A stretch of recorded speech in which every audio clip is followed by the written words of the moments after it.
How's it going, guys? We all hope you're doing really well, and welcome back to the Loud and Proud podcast. Oh my God, Ep.8. This is part 2 of the guitar-related podcast that we've been doing. Part 1 was last week, so you haven't checked out episode 7. That's over there on Spotify, the full version. Little short versions over on Matt's channel. That podcast, we talked a little bit about the beginnings of guitar for us. This week, we're going to be continuing that conversation. We've grown with our instruments. Of course, I'm here with my good friend, Matt the Riff Master, none other. How you doing, Matt? Good, man. I'm very good. I'm very good. Episode 8. Mate, I've been waiting to talk about this since the fucking last one. Oh, mate, we could have kept going. Seriously, so basically, we got to like an hour. No, we got to like 50 minutes, and we were like, shit, we can go on for a long time. Let's sack it now and do a part 2. And here we are. So I've been so excited because, mate, there's so much to talk about. So where did we end off? We ended off with, we went from our beginner guitars, then the upgrade, then the first ever sort of high end guitar that we had. Where do we go on to now, Jazz? I guess the first thing I would say is what were our first high end or tipping into the world of high end guitars? Okay. The first one. Right. Oh shit. Shall I take this one first? Yeah, go for it. I will say before, subscribe, follow on Spotify, or I'll come and do weird stuff to your cat. So for me, obviously my first guitar was the Encore Strat copy. Then I had a couple of Les Paul copies that were cheap and cheerful and beautiful. I moved on to a couple of, low-end LTD guitars. But I think, what was the first one? Oh, yeah, the first one was really stepping into, the high-end, £1,000 up kind of range, was the white James Hetfield Snakebite. It was one of those gambles that I did. We spoke about the last one. I remember your video on it. Yeah, it was a bit kind of is it going to suit me? Because I've only ever played Les Paul shapes. So I was like, it's a bit of a gamble. Is it going to work? Is it going to work? And I got it, and one of the best guitars I ever played. But then the situation that I found myself in was, I got the white one. Oh, it's really cool. Then I saw the black one. I was like, well, fuck, that looks cool too. So I was like... When people say to me now, oh, should I get the white one or the black one? You get both. White. So both. Yeah. So it wasn't long after that I got the white one. I got the black one as well. First high-end guitar I got was the Jackson Mattuck Rhodes. Right. There, where I was paying a lot more. Came with a hard case, and I just wanted what did I want it for? I wanted a drop C guitar. That's it. I didn't want to keep tuning my VMNT up and down. Yeah. And I was kind of obsessed with Mattuck at the time. Hell, I'm still obsessed with him now. And when I went into my bullet mode, I saw that guitar. Because I thought for years, I don't know why, when you're doing your sort of discovering a band, getting into what they do and stuff like that. Yeah. I thought he was with the SP, because everybody was with the SP. Yeah. All the guys back then. Alexi Leho, Michael Padgett, all the guys with the ESP. And I was Googling, where is Matt's ESP? Just had it. Anyway, so I just typed in Mattuck guitar, and there it was. I was like, oh, he plays Jackson guitars. Heard of those. And it kind of grew on me, and then next thing, I wanted it. Kind of weighed it up between an Alexi Scythe, but I wanted the front pickup. And I just loved the inverted headstock and stuff like that. So, saved up all my money. Again, all my EMA. Good old EMA. Yeah. Shit. And I saved all that up, and my nan helped me out, as she always does, toward it. And that thing came, and it was the first time I had EMG pickups, the 81, 85. Yeah. And so they those between those two guitars, they became my main axes at the time, my go-tos. Yeah. And then what happened after that is, after many years, because I thought, I'll never get rid of that VMNT. That's my guitar, right? Then what happened is, a short time after, Mattuck moved from Jackson to BC Rich. And I thought to myself, well, if that guitar is nice, I'll just sell my Jackson and get that, because I want to be, man. Yeah, obviously. I mean, come on. And it's really funny because it took forever and ever and ever to get a glimpse of what that fucking thing would look like. Yeah. And it took him forever. He got through like half of the back end of the Fever Tour just using BC Rich models that they'd sent out to him while his signature was being made. They didn't have the official thing. Then when that came out, I liked it that much. I thought, you know what? Fuck it. I don't like the Dean anymore. I want that guitar, the purple one. Yeah. So that led me on the rabbit. That led me down the rabbit hole of trying to get a hold of one. Yeah. They weren't even built yet. I made the pre-order in Guitar,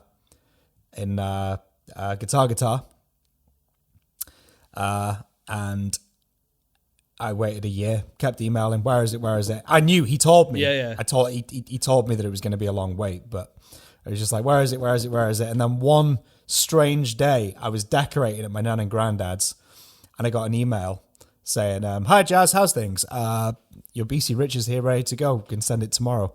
It was like, "Oh, can I change the delivery address?" So I paid it the full amount. And it's really funny because I was like in my 20s at this point, and it came, but I was like all in coveralls and I've been painting and stuff, and it came in with the DPD drive, and the DPD guy came to the door. My other nan, came to the door with me, and I just said to him, I said, "Oh, finally, it's here. They've been waiting a long time for this," and he looked at me nan and went, "Oh, has he been saving, has he?" Like I was a kid.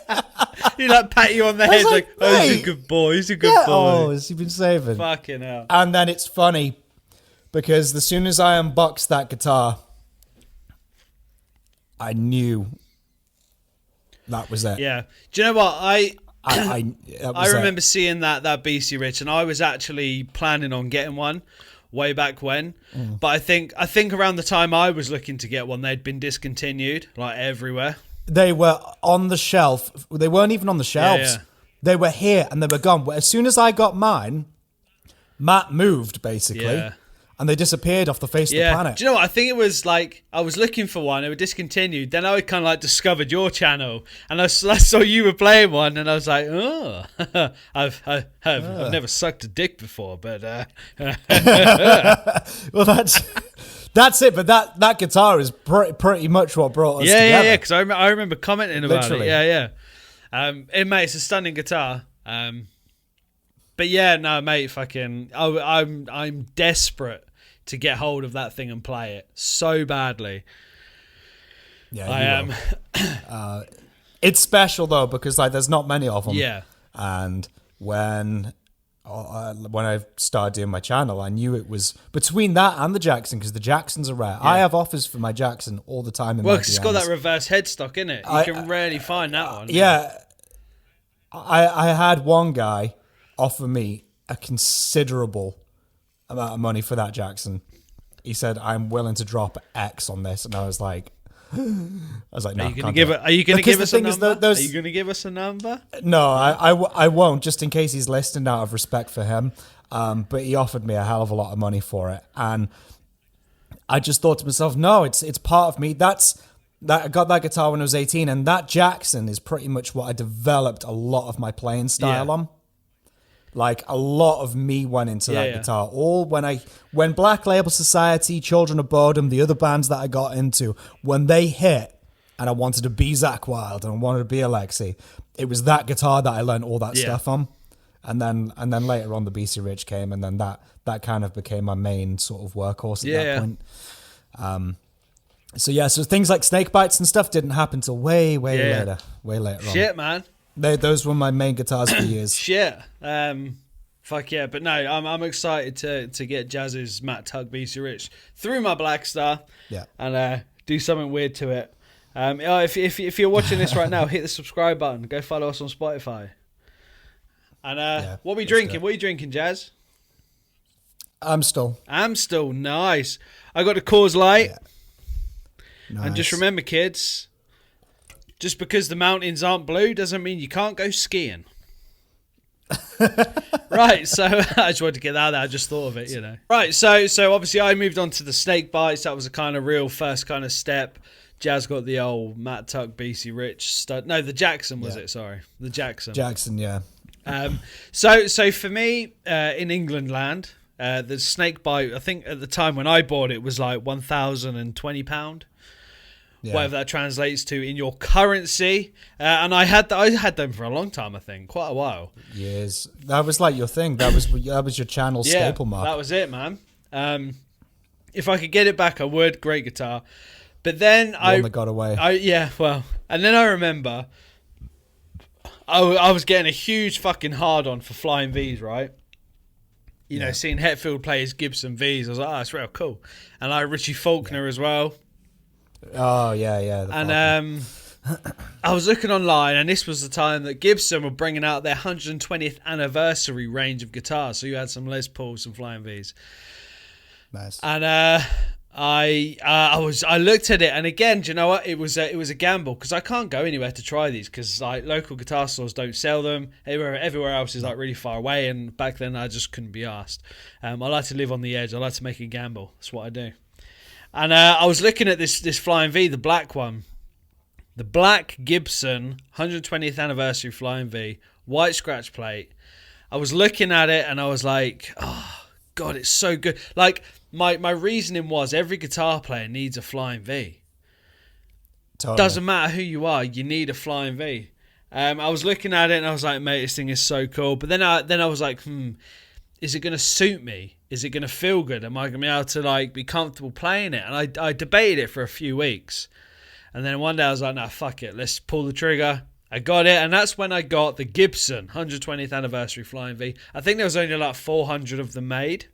Yeah, there was only a few of those. So in true fashion, me being me, I ripped all the stock pickups out and I put some EMGs in it, and I scratched the fuck out of it, and I stabbed a screwdriver into it. And and there you go. So that was, for me, that was the next step. And I tell you what, I went through hell with that guitar in the beginning, right? Yeah. So like the stock pickups, they sounded really good, like really good. But then I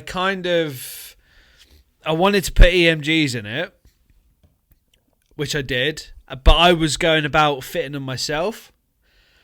Okay. Now, I'm not a technician. I'm thick as pig shit. Oh, yeah. You did a live stream or something. Oh, look at this guy. Because it wasn't working. Look at this guy. Oh, mate. I'm a fucking little fanboy, Shit.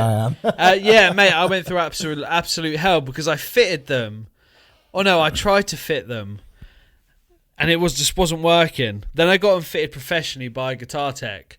What I thought was professionally. But what was tough, though, is because on a Flying V, right, like the Gibson Vs, you got the scratch plate. The cavity is underneath the scratch plate. Yeah.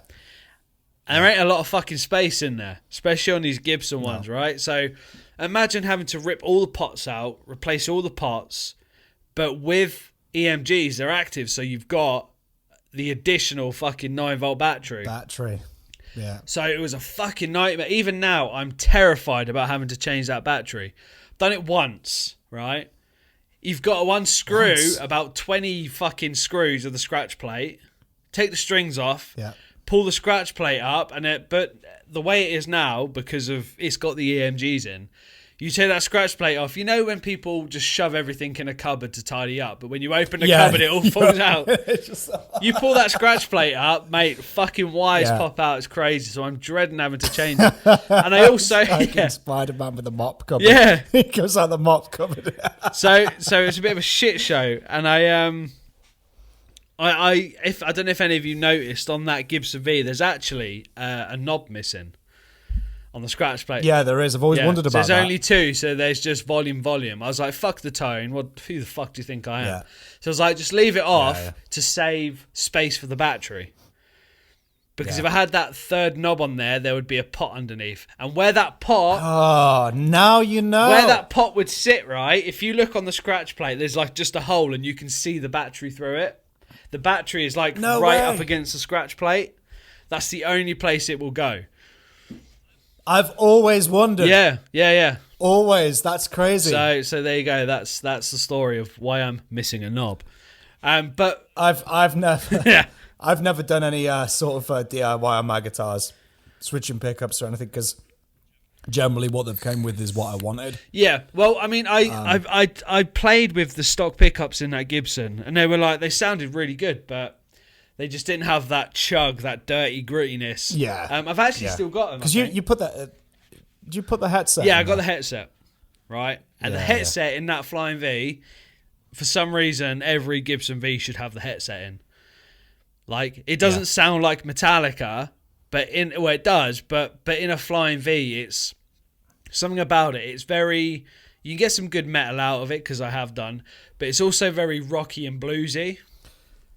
That headset, I play more clean guitar on that neck pickup than heavy guitar because it's just the perfect clean tone. You should try, mate. You haven't heard, mate. The 81 headset through the Black Star Series 1. That's the tone right there. Mm-hmm. There's something about that marriage of the headset, the 81 in the bridge, and the Black Star Series 1. They just work together, and it just the tone is just crazy. But the bridge pickup, the neck pickup, is something insanely good. It is creamy, it's warm, it's rounded, it's just delicious. It's so warm. All my ambient stuff that I do, like ambient, go to sleep, chill out, whatever it is, those long, drawn-out things that I do, has been the snake bite with a headset in it. It's not some Telecaster single-coil pickup. It's been through that because it's the perfect clean pickup. It's just perfect. It's so, especially when you slap some chorus, some delay, some reverb, all the good shit on it. Oh yeah, it just fucking it's a good setup. But you'll have to play. You wait till you play that my Gibson V through the Series 1. Yeah, man. It'll do something. It'll do something weird to you. You'll feel like a man. Finally, feel like a man. Right. So obviously, I went on to my good old Gibbo, which I still have. I'm gonna bust that motherfucker out for a video. It's been a while. You should. She's kind of your last fight cover with that. Yeah. Is like, it's awesome. It's really cool. Do you know what? When I did that cover, I actually tried out all the guitar. Not all of them, but the V and the ESP. I tried them both out for that cover. Yeah. But the Flying V, the Gibson, it kind of it popped and just sat really well for that kind of kind of sound. Which is why I went for that one, and it absolutely slammed it. I love that guitar. I love my Gibson. I can't remember the last time I used the Gibson in a video. So I'll bust that bitch out very soon for you. So Jazz, after your where was your next step? So the Matt Tuck Rhodes was the main one for years. Yep. And it still continues to be. It's hanging on the wall behind me. Yep. And that is, it's just, it is what it is. It's just like, I need to play. I pick that up. It works. And as far as I'm concerned, Matt doesn't play them anymore. That's my signature guitar right there. Oh, Jackson, hook us up, hook us up. And so the BC Rich and the Jackson, they stayed with me. It's just funny how like I was just like, I'm gonna sell the Dean, and it was like, I'm gonna sell the Jackson to get Matt's next guitar, and then it was like, no, fuck the Dean, because the neck on the Dean, it was a little bit like a broomstick. It was a little bit too thin for me. Right. I don't mind a thin neck. Yeah. But it wasn't very wide. It was quite. It just wasn't wide. It was like a broomstick. I should have known because the reviews are like that. So when I went and played the Jackson, that was so much more comfortable for me. I had so much more room to get around. And Jackson guitars to this day, the necks are great. So that's another reason why that went. BC Rich kept me happy for many, many, many years. Then what happened is I started teaching. Yep. And the studio that I was working at, I went over and took my BC Rich with me to start like learning the ropes and stuff. And at the end of it, the guy was looking at me like, and this is the guy who taught me. Huge respect for that guy. He was looking at me and he was going, And I was like, what? And he says, right. He says, well, you're the heavy metal guy. I said, yeah. He goes, that's fine. But when the kids come in and see you with that, they're going to think, oh, cool. Or maybe even somebody like you who's into all the stuff. He's going to think, oh, cool. But maybe some of the timid kids. Yeah. Or even the 62-year-old bloke who listens to Steely Dan fucking, Pink Floyd, he's going to think, okay, fucking hell, here we go. So he was like, why don't you try something neutral? So I did. I went and got myself a PRS, and it was Torello with a EMG pickups and a Floyd Rose original on it. And that was my main teaching guitar for many years. Shit. And it was fucking awesome. You haven't got any pictures of that, have you? Yeah, I have. Yeah. Are they on, got some pictures. It's a white one. It was white. Are they on Instagram? Yeah. Maybe. Going way back. If you scroll through, you might see some pictures of it. Oh, shit. And yeah, so I had that, and that was my teaching guitar for many years, and it was cool because I'm not a super strat kind of guy. Yeah. So it kind of just rode the line between a super strat and a, and yeah, the Floyd Rose was bomb proof on it. The AMG pickups drilling, they deliver the goods. 24 frets, it was just perfect, and I taught every lesson with that thing pretty much. And so that was my main teaching guitar. So I had my 3 fiddles at that point. I had the Jackson, I had the BC Rich, and I had that. And that was my workhorse as far as teaching went. Yeah. Because the thing is, I thought to myself, well, I'm not going to just go and buy a fucking Strat to keep everyone happy. I want something that I'm at least going to use in my downtime. Yeah. So when I found that PRS and it had the EMGs in it and the Floyd, I was just like, brilliant. A Floyd's different for me, but I might want it for teaching. Yeah. Okay. Wouldn't have it on any of my other guitars, so I'm willing to roll with it. It's got my EMGs in it for when I want to bring the gain. It was just a good all-rounder. It was perfect. Shit. And then when that teaching career ended, I sold it on because I bought a car. And I wanted... But the thing is, I didn't... When I left that job, it was kind of like the closing of a chapter. And what I was going to do, I was going to give that guitar away. Right. To one of my students who I thought deserved it, but then I was thinking, you can probably get about 600 quid for this. So I thought, no, fuck that. Yeah. So I sold it. There was this kid down in London way, and he has like his mum messaged me because it was on eBay. His mum messaged me and she said, right, my son, he's got autism, but his one thing is like in life is music, and it's like because autistic people are incredibly creative, right? And he just like that was his click. And she said, he's hell-bent on this guitar. Can you tell me about it? Said, yeah, blah, blah, blah. And I'll send it down to you first class and all that. And I'm just so happy it went to somebody who's really, really going to play the fucking hell out of it. Yeah, no, that's cool. That's cool. So that was it. So that was the PRS. And then moving on from there, that's when I got the... this happened in between, actually. That teaching career, I got a guitar in between then. I got 2 guitars in between them, actually. But that's how the PRS thing came to an end, which is why I don't have it anymore. After that was the Lee Mallier Explorer. Yeah. Which is up for... which was a weird one for me. I've played one of those Lee Mallier. I'm not a Bring Me the Horizon fan, right? So, whatever. But I played the Lee Mallier Explorer at Bloodstock Festival 2017 backstage. And that guitar is absolutely fucking... There's something about that guitar. That guitar... There's something about it, mate. There's something about it. I debated because I wanted an Explorer and I love Bring Me and I like Lee.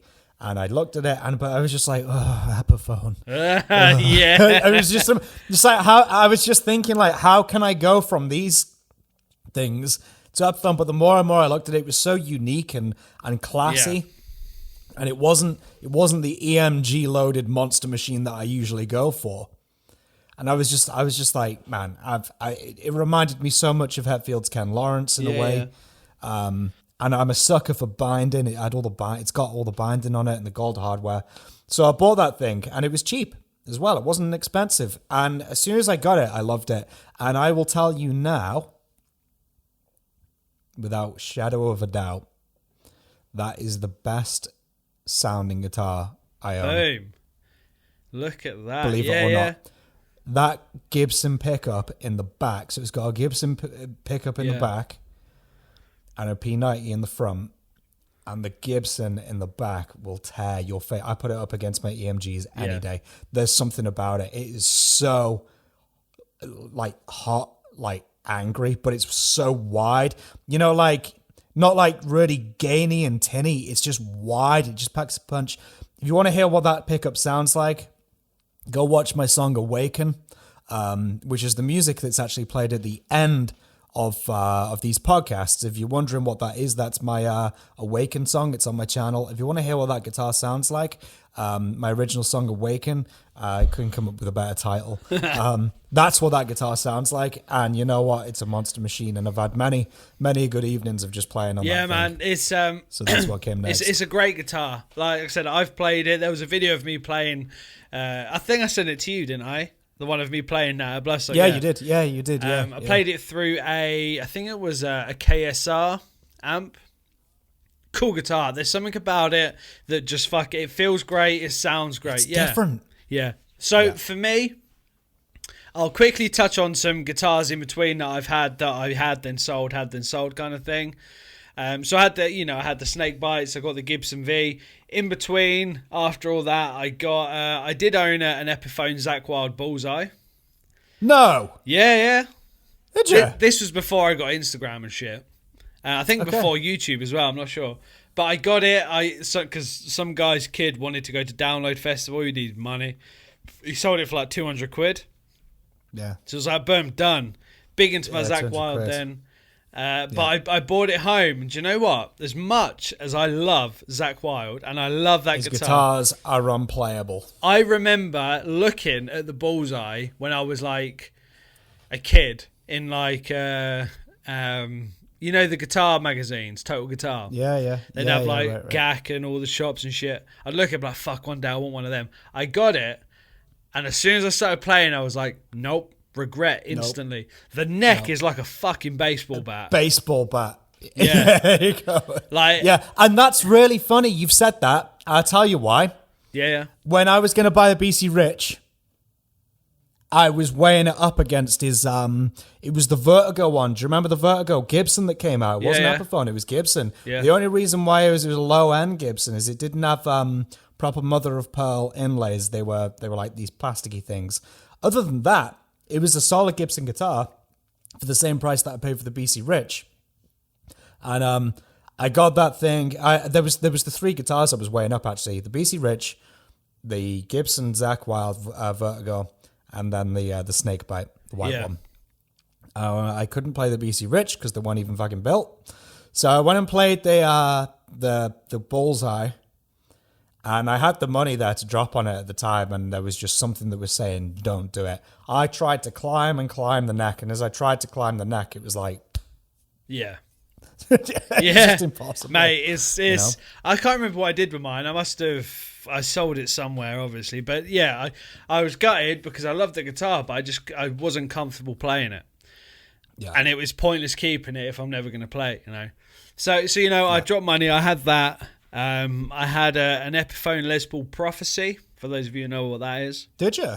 Yeah, nice. But for that, there was something up with the fret markers that was affecting the playing, so I sucked that off, sent that back.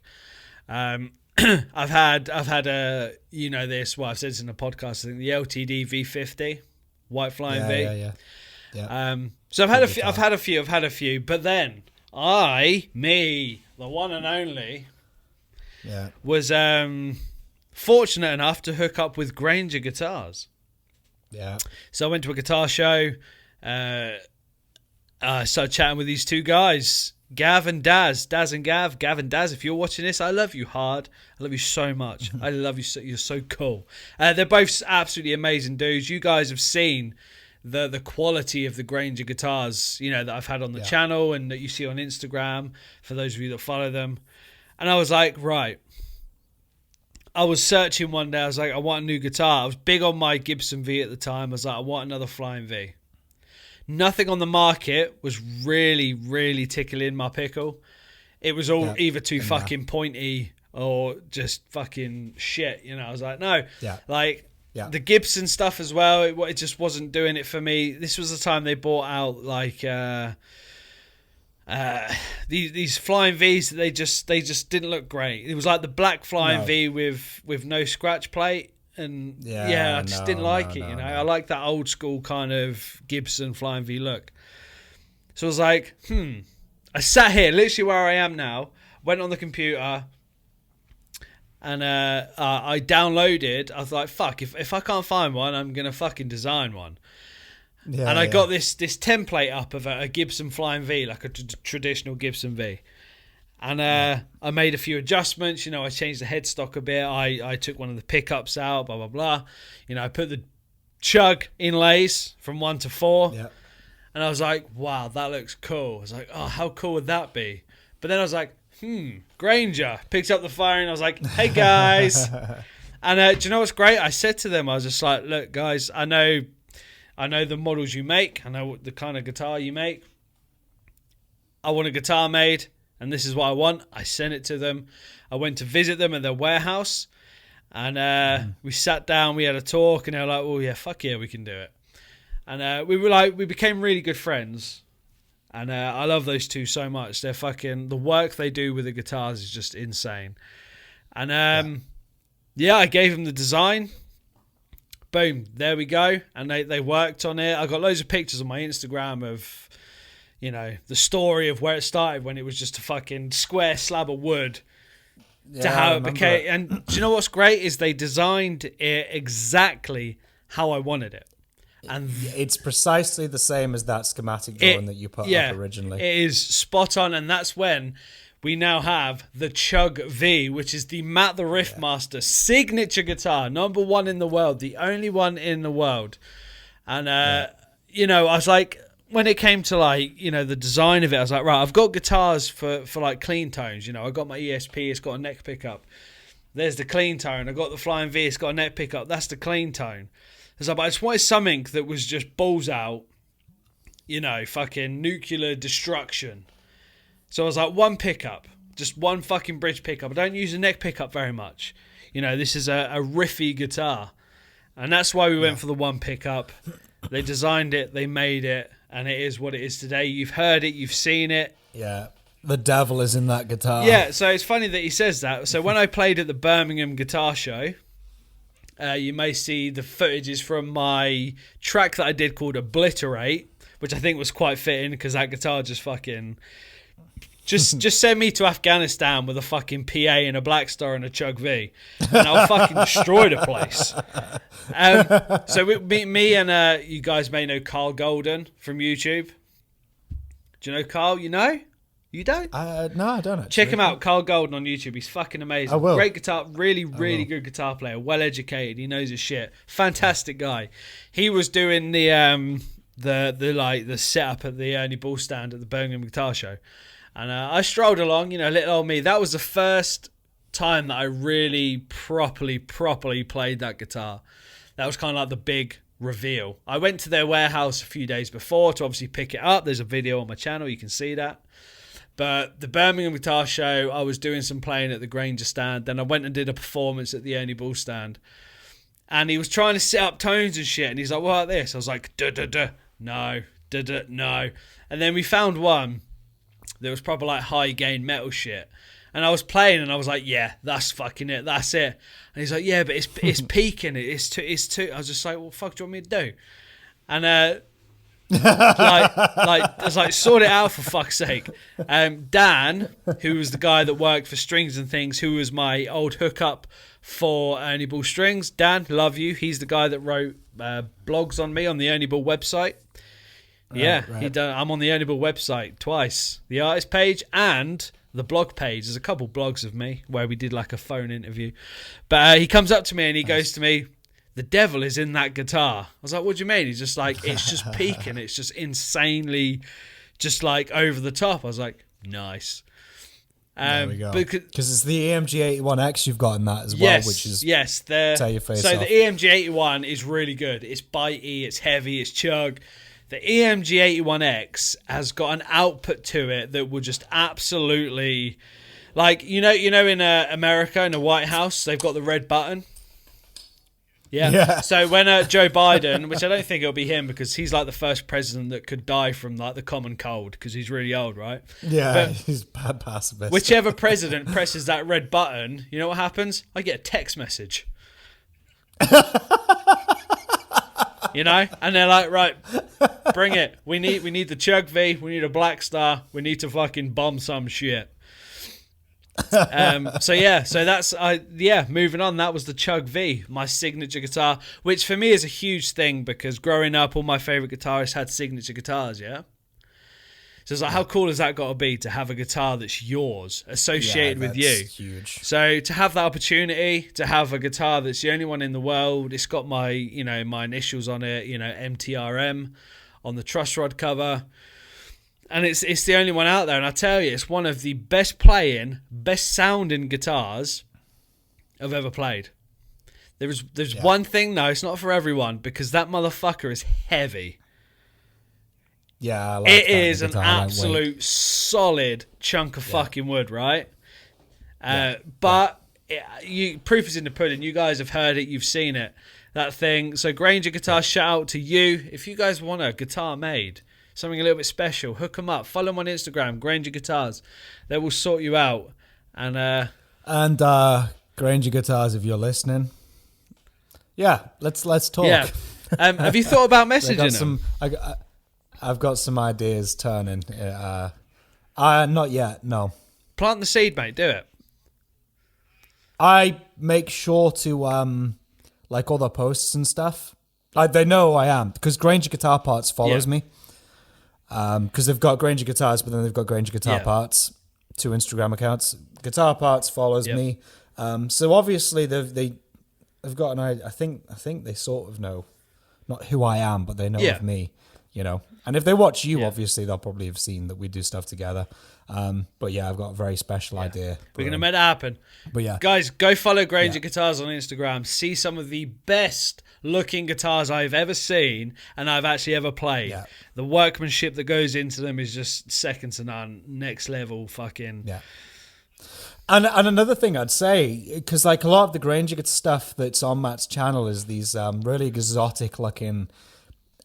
woods and necks and stuff like that. If that's not and tops and finishes, if that's not your jam, then you can bring it all the way home as well and just do like a bare bones monster guitar like your Chug V. Do you know what I mean? It's like a Gibson. Well, V. that's what I said. So, I was thinking, like, well, they make these. They've got like a set models. They've got the Hades, the Apollo, all this stuff. And I was like, I don't want to be a dick about it and be like, But I bought them something that's completely not what they do. It was the first time they've actually ever done a set neck guitar with a scarf joint on the headstock. So it was kind of exciting for them because it was something they've never done before.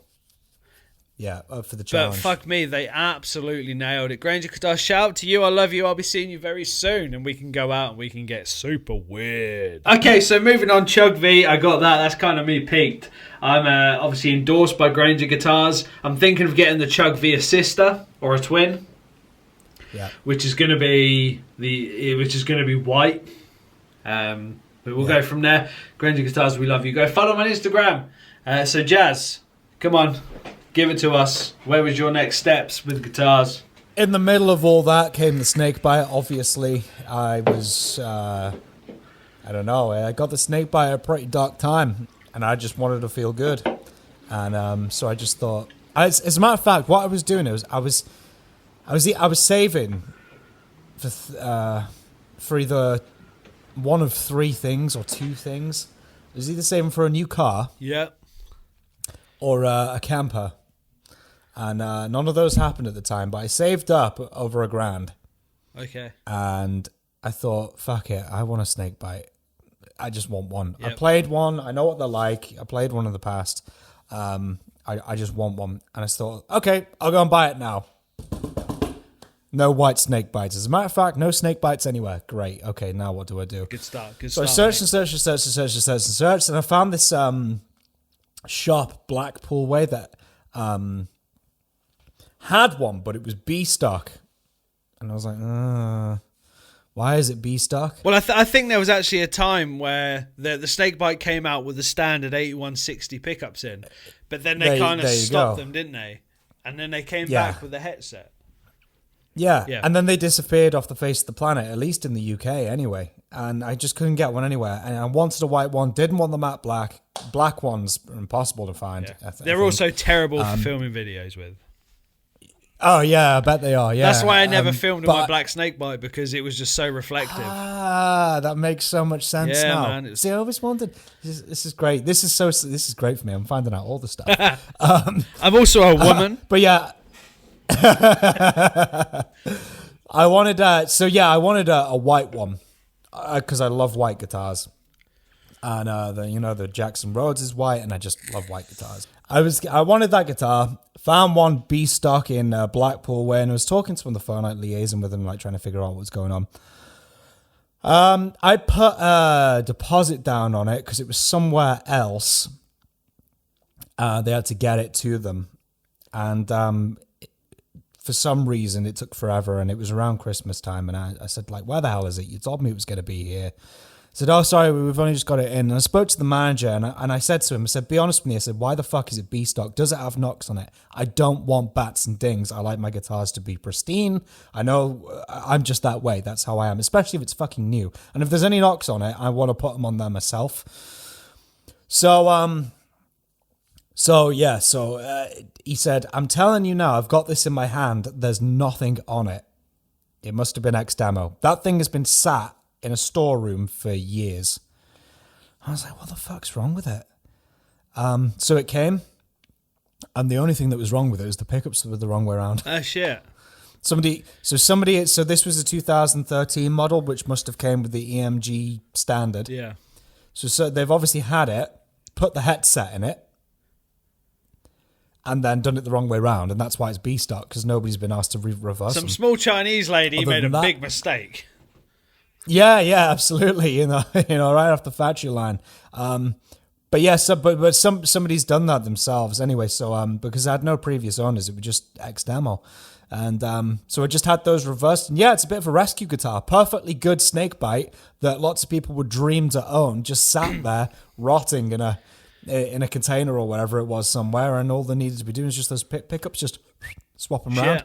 And yeah, that's and it's really funny because I was dubious of that guitar when I started doing the channel. Yeah. Because I started doing covers and stuff, and then here comes the white snake bite. I was dubious of it because I was waiting for comments saying, oh, here we go, another the Riff Master knockoff. I was just waiting for it. Unfortunately, nobody's ever said that, but yeah, I was kind of dubious of it. But it was cool because you didn't have yours at that point. Yeah. So it kind of made using it and majoring on it. Well, not majoring on it. I major on the BC Rich mainly, but using it I don't know. I mean, I play it anyway, but I was just waiting for the. Yeah. Oh, you just want to be mad. Yeah, there's always one cocksucker in there. Yeah, there is. But no, snake bite, great guitar, man. So yeah, killer guitar, and I love it, and I loved it straight away. And anything that's playing both Explorers, when I first got Explorers after playing Flying V's so long, it took me ages to adjust. And after even now, when I'm playing my Flying V's, coming over to the Explorer, it's still a little bit strange for me. But I just love the size of them. I just love big fat guitars, and just if you catch a glimpse of yourself when you're playing, you're like, yeah, I look cool. Mate, that's 100% true. 100% true. Yeah. And that's literally the guitars. What about the other Jackson you got back there? The 7-string. Let's quickly have a little tap on that before we wrap up. Yeah, I wanted a guitar for down tuning to A, and I thought, well, if it's going to stay in A tune and it's going to be that exclusive, I might as well get a Floyd Rose on it. I was looking anyway. Jackson put that thing out, and I was like, oh my god, it looks like I've always wanted the black version of Matt Tuck's Rhodes, so I have the white version. Or hell, even the Silver Sparkle, I'd love that as well. And they put that out, and they don't put. There's no Rhodes out there with an inverted headstock. It just looks like Matt's Jackson. It just looks like it. There's certain things that it doesn't have, scratch plate, and Floyd obviously, and that has that his doesn't. But it's I was just like, yeah, that's the one. But it weighs a fucking ton. It's got graphite reinforcement down the neck, and it's a fucking heavy guitar. But EMG loaded. You know, as soon as I saw that, it's like, yeah, okay, whatever, man. It's good to go. You know, so as soon as I got that, it's been a head fuck learning 7-string, but at the same time as it's, you know, I only play the bottom string. Yeah. Fuck the rest, so, you know. Not the rest. It's just for drop. Yeah, I mean, I've played a 7-string once. Ernie Ball sent one out to me, the Music Man, the John Petrucci like Tiger finish one. You can see on my channel the corn covers I did, mate. That was an absolute ball buster. It was weird. It's one extra string, but everything kind of moves. It's like you give me 24 frets, everything's different. It's fucked. I wouldn't pick one no. again. But it's handy for me to have because it saves so much time. Plus, the thing is with it stays in drop A, and this is the catch. There's so many Metallica guitar solos and Floyd Rose guitar solos that I can't do for want of a Floyd Rose. Underneath that A, you've got a standard tune guitar. Yeah. And I've got 24 frets. So I've already had loads of summer out of that because it's got the Floyd Rose on it. So it's a standard tune guitar with a Floyd Rose on it. So you basically knob two bitches with one Johnny. Yeah, basically, literally. Teachable moment, kids. And two bitches, one Johnny. And yeah, so it's and the thing is, I don't have to worry about tuning it up and down because I've got the Kemper now, and that just automates my tuning, whatever I want, up and down, up and down. So it just in the words of Todd Howard, it just works, and only a certain amount of people are going to know what that means. But there you go. Yeah, so that's the guitars. Shit, right man. there. Yeah, it's a crazy journey. You think from your first ever one to what you have now. To where you end up. And for me especially, like, being able to have my very own signature guitar is a huge honor. Like I don't take it for granted. Every time I pick that thing up, I'm like, this is my guitar. Like no one else has this. This is nowhere. So your job now, motherfuckers, is comment below. What was your first guitar? What was your kind of mid-end guitar? And what is your current kind of high-end guitar that you moved on to? Let us know down below in the comments. And what's your favorite guitar? Yes, which is your go-to? Because everyone has a go-to, right? Yeah. And I'm gonna end this podcast now with one question for you, and then you can throw it back at me. This is the ultimate question. Wait! I hate when someone has a question. It's never good. Let's crack a beer first. Yep. House is burning down. You can take one with you.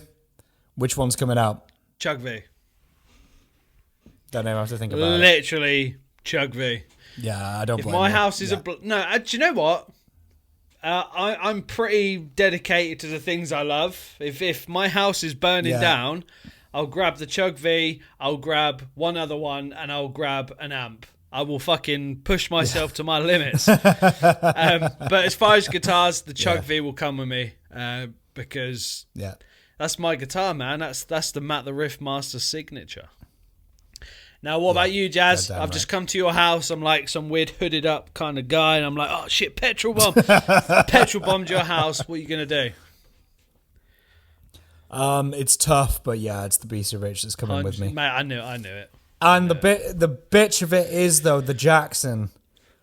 Just knowing that's inside burning kills me because they're so rare. You don't find them. It's so special. Yeah. You know, people love to see it on the channel. It deserves to be played and shown. You know, and people enjoy watching it. And I enjoy playing it, obviously. But yeah, it will be the BC Rich because that's special. That's just my workhorse. So teachable moment here. When you go to bed, turn all your plug sockets off. Don't leave the straighteners on. don't make enemies with the kind of people that would love to petrol bomb your house. And you can avoid... And you won't have to choose. You can avoid this whole situation. Guys, follow us on Spotify. And if you're wondering at all in the middle why we were laughing so much, sadly, we can't actually tell you. Some things are just too bad for YouTube, okay? Even Spotify, some things just don't have to go out in public. Some things are just between mum and dad. So don't worry about it, all right? Fucking hell. So, episode 8, we apologise mainly me, for the delay on the last episode being a day late. YouTube was completely just like fisting me hard, and it wouldn't let me upload. But it's up now. You can go watch it, which is the part 1 to this. So let's just end this the way that we always do. One final announcement. Oh, he's got an announcement. The next fuck week. yeah, Jazz. Good shout, mate. Yeah, go ahead. Let them know, bro. Yeah, all it is I'm going to be away next week, so there's actually going to be no podcast for the episode after this one. Unless you want like a ramble made video from Matt. Yeah, I'll just sit here and pretend that Jazz is here. Yeah, just let us know, you know.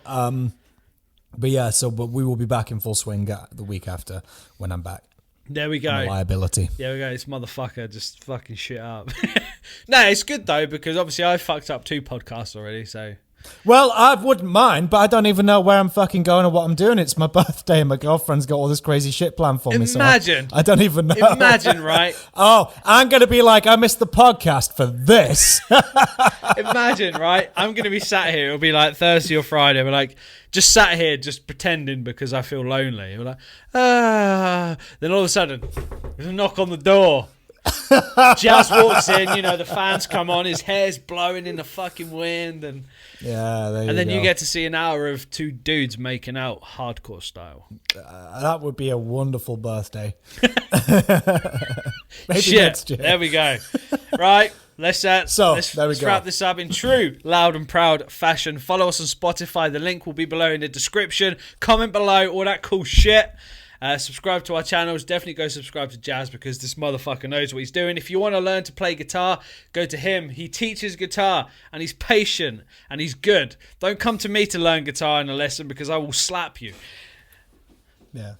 Raise your beverages. And as always, guys. And here he comes, bringing more beverages.